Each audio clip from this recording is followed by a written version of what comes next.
Right then guys, Gaffed is back with the explanation to the open double prediction. You're going to need a top of the box gaff. You're going to need 2 cards from a different deck, and you're going to need a crimped Jack of Spades from the face. So this crimped Jack of Spades will sit on the top of the deck, followed by whatever your other cards are. You're going to take those out of your deck and place them face up on the top.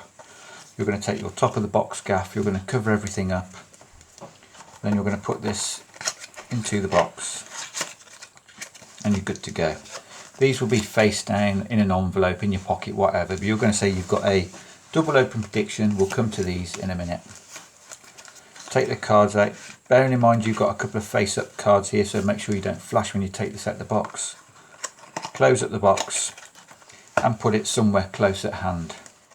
You're then going to turn the deck over and say this is a double open prediction, so I'm going to go through the cards face up. You can touch the face of any 2 cards, making sure they don't go to the bottom.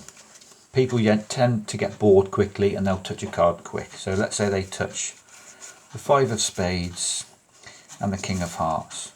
Take these 2 cards out. I spun the deck over, place these on the top, and you can show these 2 cards.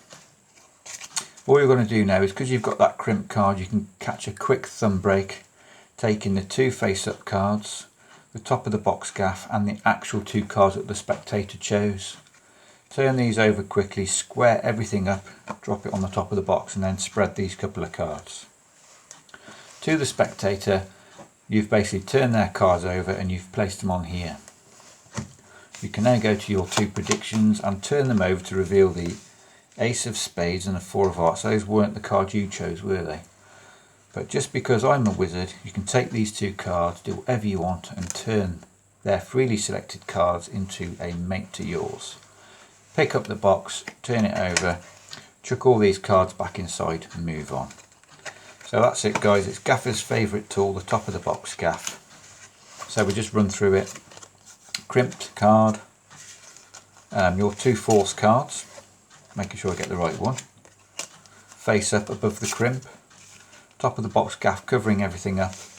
These 2 cards aside somewhere. Put these back in. You're going to take everything out of the box, leave the box aside and show them they got a free choice. They can have any 2 cards they want.